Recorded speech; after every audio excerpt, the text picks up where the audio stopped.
Is it on? Hello, WIDR, Kalamazoo. We have taken over.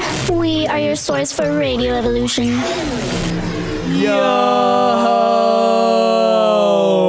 This is the driest episode of Kzoo Food. Kzoo Food. You're listening to 89.1 WIDR FM. Kzoo Food o'clock. What up? Probably 2 p.m., but maybe the show also airs Fridays. Yeah. Dang. It's still 2 p.m. Oh, okay, crazy mode. No matter what, it's 2 p.m. Or Unless you're listening online. Or, no. That's, on the website. All right, hey, yo, what's up, Ryan? What up, though? What's going on in your life? Like, what do you eat? Oh my gosh, it's springtime. We're getting that the return of the green, the flowers, cool breeze, the cool, hopefully warm breeze soon. Hopefully the warm and some animals be chilling out there. So I'm ready for this semester to be over.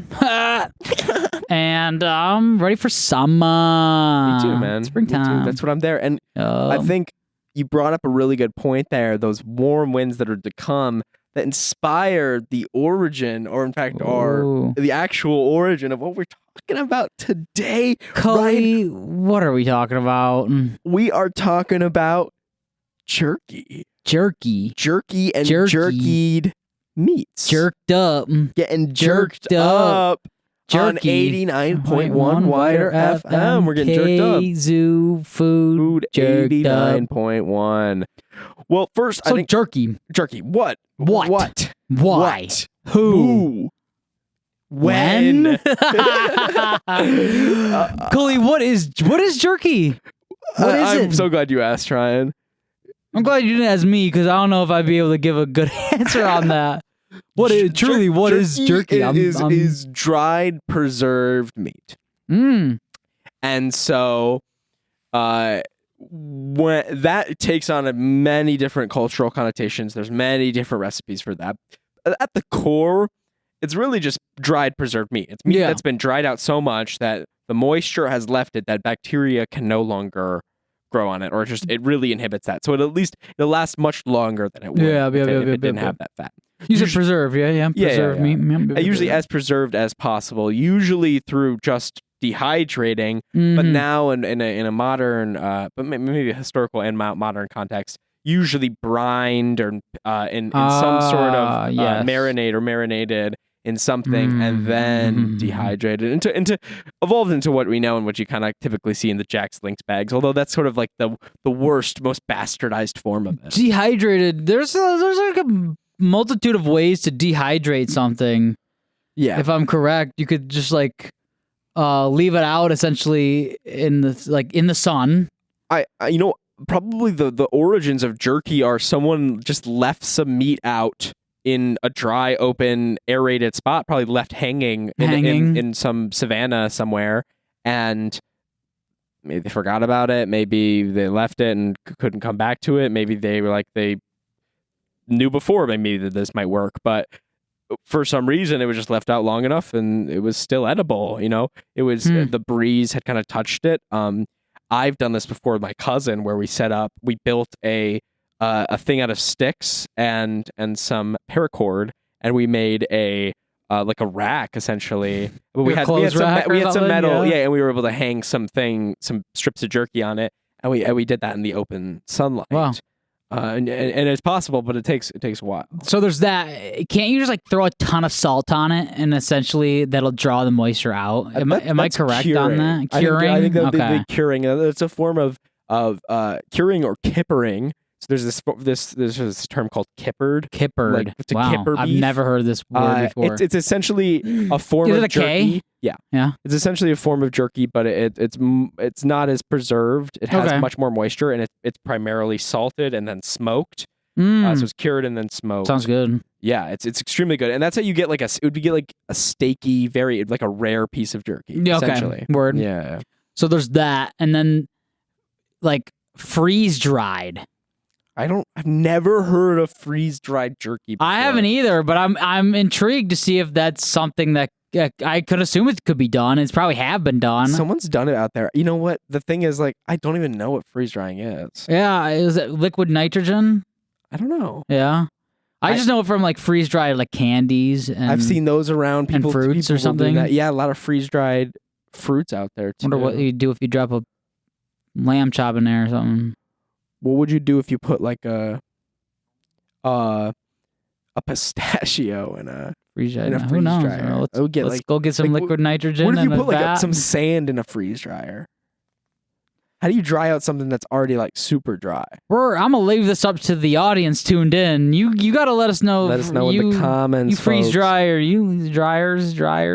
Yeah, we got there's the dryer community out there. We got the people who love like dryers and dehydrators and liquid nitrogen and liquid freezing nitrogen things. Freezing and drying to go together. Good for you, Kalamazoo. We love you. Thanks for tuning in. 89.1 Food.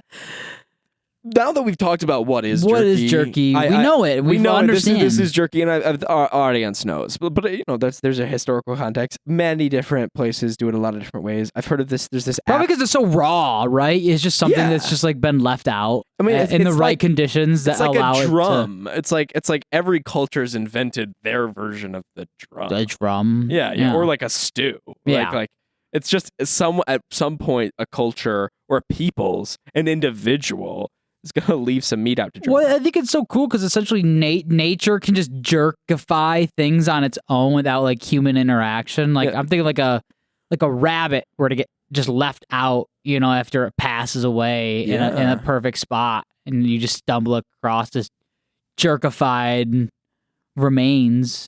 It's certainly tough. I think perfect is the right word there because it would definitely have to be the perfect spot. It also like the skin would have to be removed from the rabbit. True. But you're right. You're right on the right idea in that those perfect conditions over time are how these beautiful accidents kind of happen. Yeah. So interesting. Yeah. Well, thanks for that enlightenment there, dude. Jerky. I've been. My mind's been all jerking around because I've been getting jerked up because I've been making my own homemade jerky, and it's been like my passion for the last month. Wow. Now. It's just been you got so a smile much fun. on your face because you brought a gift to this episode. You brought a little bag. What is in this bag, Call Cully? back to the first episode where we ate live, but this is lamb jerky I made at home.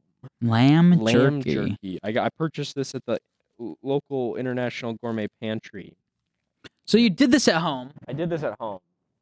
Why don't you run through the process real quick before we delve into this? So I think this is good. 12? Is that the 12 is a perfect word for that. Yeah, 12? Yes. No, yeah. Just spewing stuff out the mouth. Exactly. So let me get into this. I went down, I purchased my meat, local butcher. I've been having a lot of ethical problems about purchasing meat, but I tried to get over myself because I figured if I'm going to buy a bag anyway, I'll purchase less. Anyway, at the end of the day, it's going to be cheaper if you make it at home. Listen up, Kalamazoo, because you can do it yourself too. How to do jerky. How to jerk. How to jerk at home. All right, so make jerky. How to make jerky. This doesn't reflect Western or wider. This is how to make jerky at home. That's what we're talking about. And that's all we're talking about. Anyway, you're going to get home with your meat. You're going to go home and you're going to cut it up into thin strips. The meat I recommend getting is kind of up to you. I think you can jerky most meats, but typically you want your pork, beef, lamb, goat are your best options. Yeah. Let's just talk beef. Beef, the most popular cut. Red meats? I think those are called red meats. I don't know if pork is a red. Yeah, it might be. Pork or red meat. It looks red most of the time. Sometimes. Yeah. Pig meats?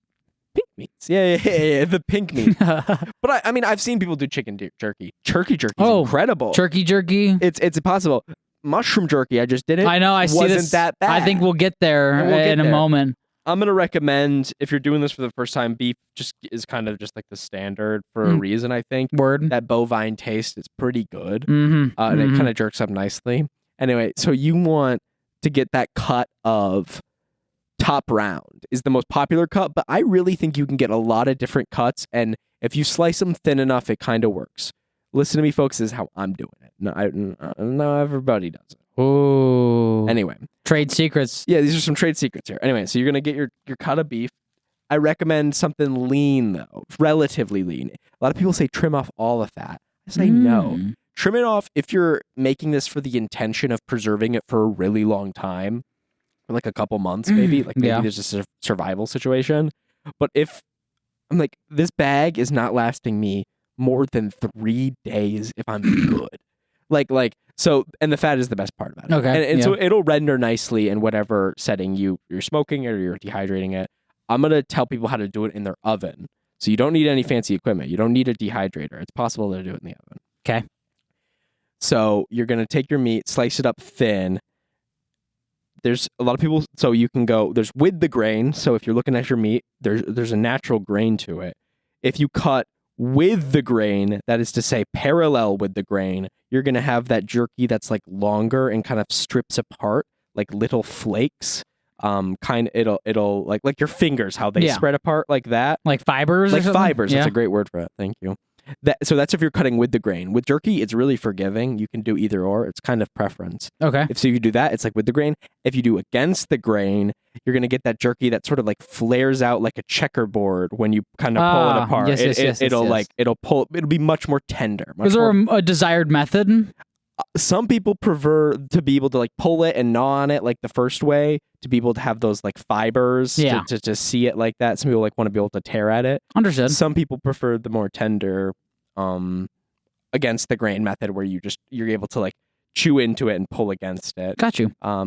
You look into it. It's up to you. Yeah, it's really up to you. I prefer against the grain, and so I would be cutting, and so I would see if the grains are running one way, I'm cutting against. Yes.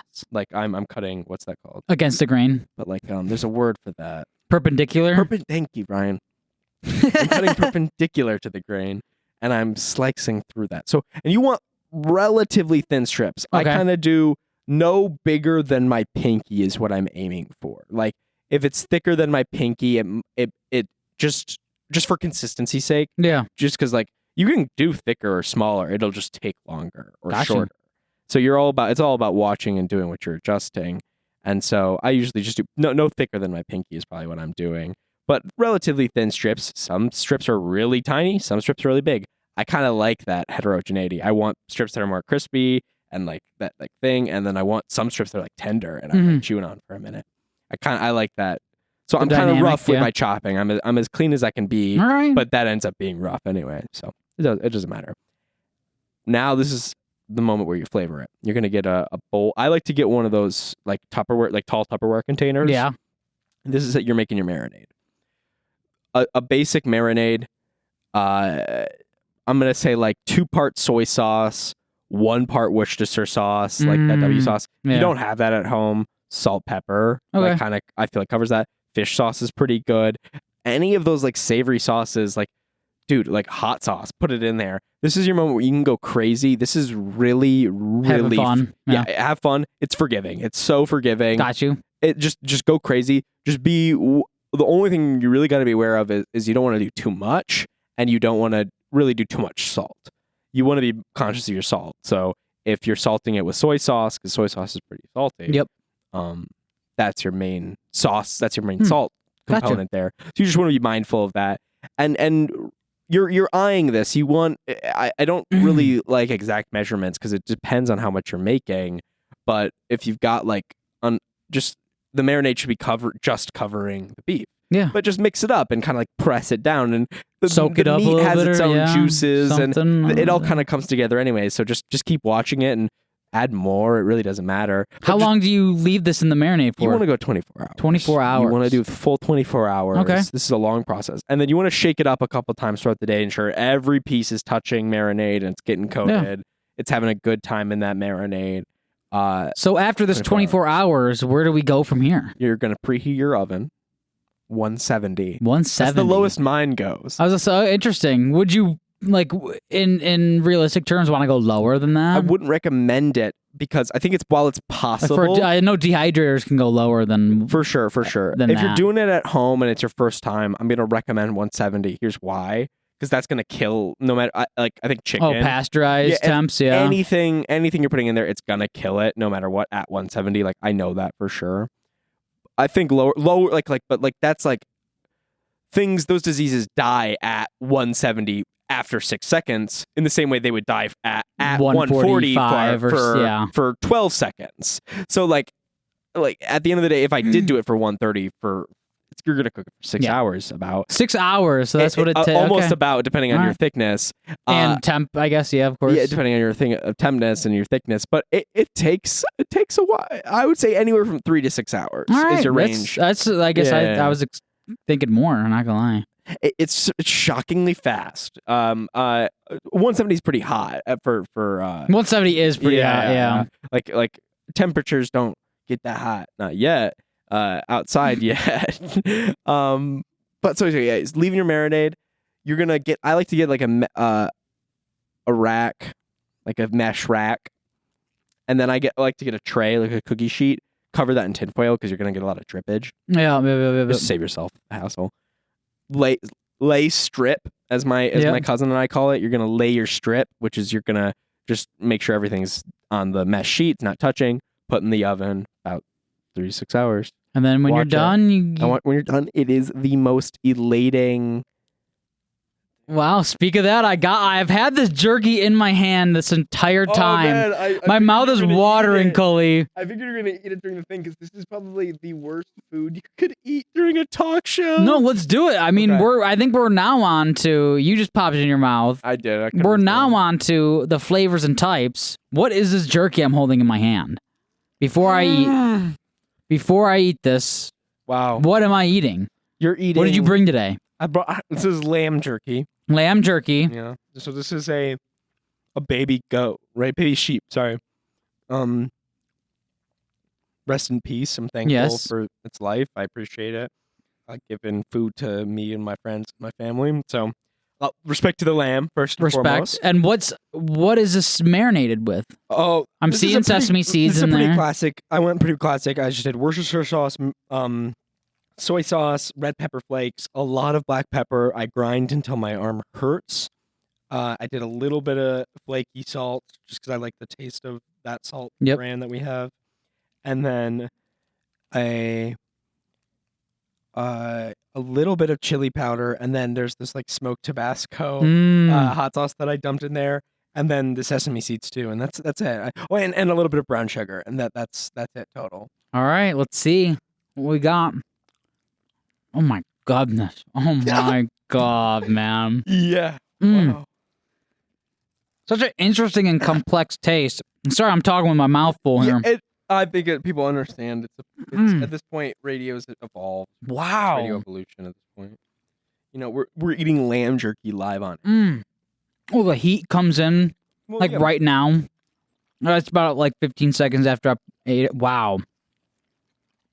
Kind of sticks around in the fat for some reason. Wow. Amazing, Cully. The steps that you took us through are the steps that you took to create this jerky. And let me tell you, folks, it's incredible. Ryan. The flavor that you created with the soy Worcestershire chili, what chili powder is there? I'm intentionally giving you a fattier piece there because oh my, wow, the flavor's a little different, right? Like the first one you had was pretty lean. Oh my god, this one has the fat on it, dude. The gaminess comes through. It's like